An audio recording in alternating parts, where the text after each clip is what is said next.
eles vão achar o revólver, a pistola calibre 380, né, que a pistola que ele usava, né, nas mortes, além das munições, as roupas que correspondiam ao vídeo de segurança e o celular dele. E olha o que eles encontram no celular desse serial killer. Os peritos descobriram 2 pastas intituladas Odiadas Instagram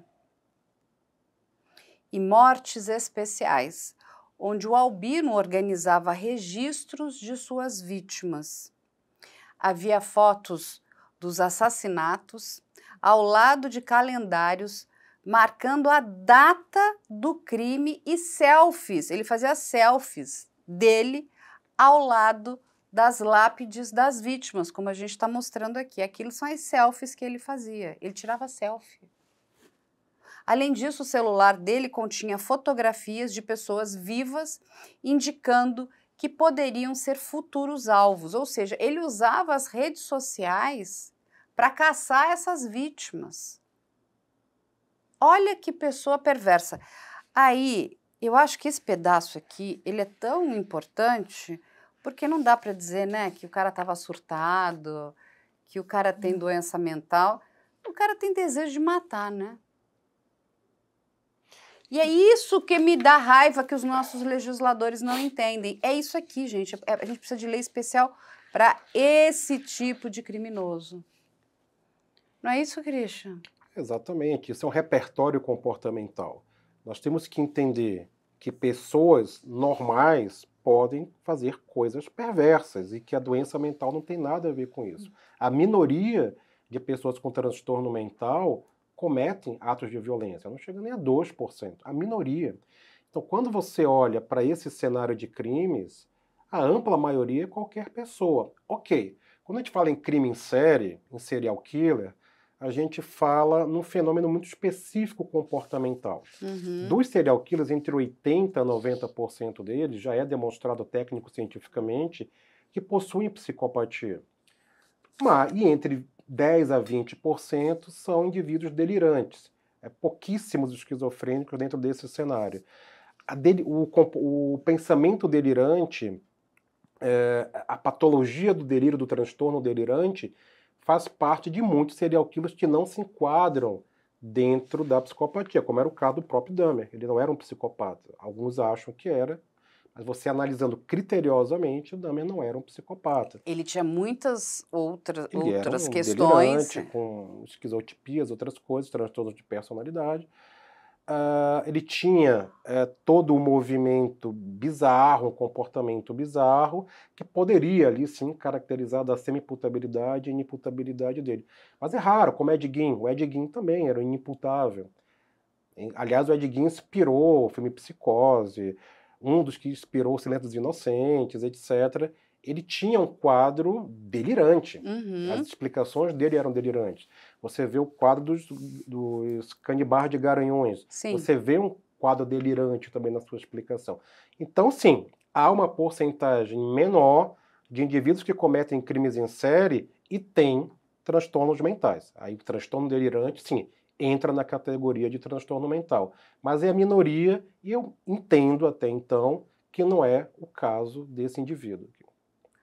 E aí tem uma pergunta que ela é muito recorrente aqui, né? Assim, a gente quando fala sobre esses crimes, né, a gente fala de pessoas que são muito perversas. Ele é uma pessoa perversa. Sim.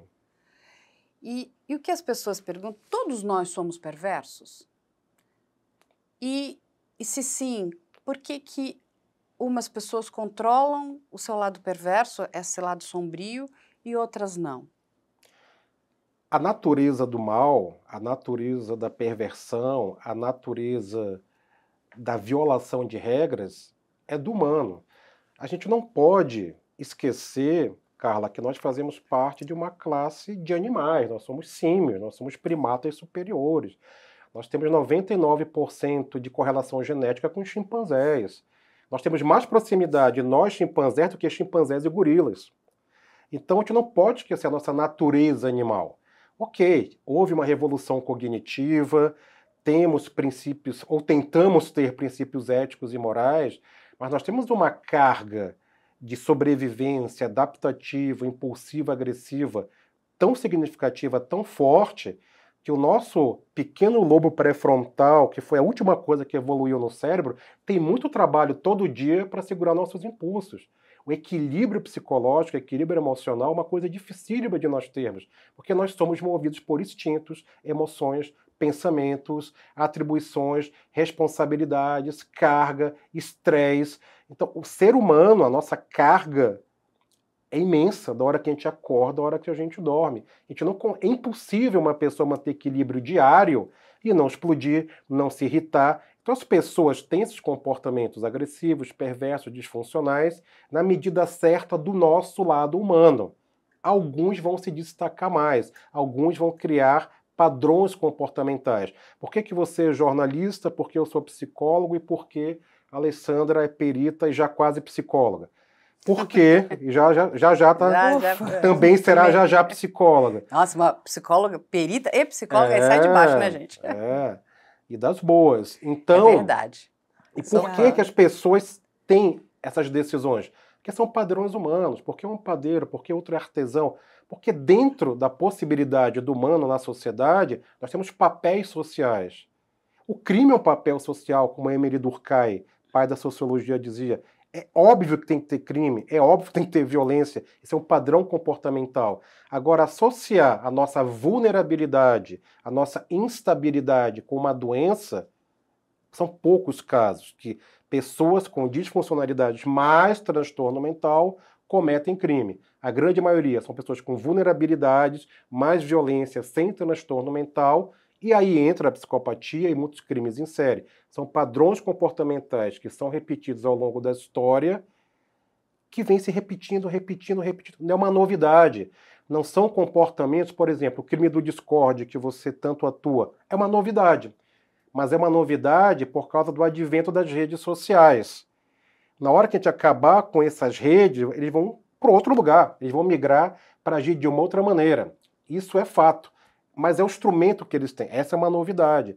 Mas o comportamento disfuncional, perverso, agressivo, faz parte da nossa história evolutiva, a gente querendo, gostando ou não. Então ninguém age hoje indiferente a toda uma carga genética, histórica, sociológica, sócio-histórica que nossos antepassados trazem. E aí você pergunta, nossa, mas qual o nível de influência que meus antepassados sócio-históricos e hominídeos, etc., têm sobre mim? Toda. Porque em nível de evolução, tudo que a gente viveu até agora é muito pouco. A raça, a espécie Homo sapiens, viveu apenas um pedaço, por exemplo, do que os Neandertais viveram. A gente viveu muito menos ainda do que eles viveram na história evolutiva. Então, nós somos violentos, nós somos agressivos, nós somos disfuncionais, com a habilidade cognitiva de sermos éticos, religiosos, morais, corretos, íntegros. Essa é uma decisão e um exercício diário também. E aí, Alessandra, explica para as pessoas também, porque é uma outra pergunta muito recorrente quando a gente, né, traz esses casos que envolvem serial killers. Na verdade. Qual é o desafio da perícia? Porque são várias vítimas, né? No caso dele, ele estava ali num raio, né, de proximidade, mas são locais diferentes. A gente tem homens, tem mulheres, não é que tem adolescentes, tem pessoas muito jovens. Qual o maior desafio para a perícia?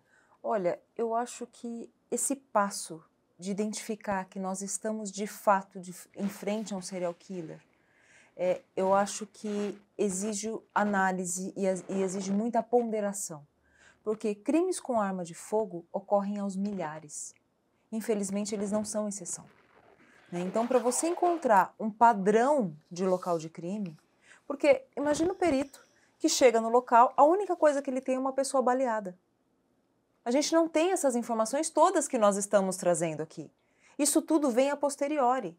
Então, você tem tiro de um calibre relativamente comum, que é o 380. Você não tem... no momento do local, você não tem câmeras de segurança, você não tem como levantar pegada, você muitas vezes não tem como levantar digitais, porque é um local público. A gente até levanta, mas dificilmente isso vai chegar num ponto final. Então, para você chegar e falar assim, olha, esses crimes, esses aqui, daquele universo de crimes que estão sendo investigados, você separar esse, falar, olha, esses têm o mesmo padrão, isso aqui é um serial killer, isso muitas vezes é difícil. Nesse caso, nós tivemos uma prova cabal, que é a prova balística, né? Quando comparamos todos os projéteis, não tem como dizer que não é.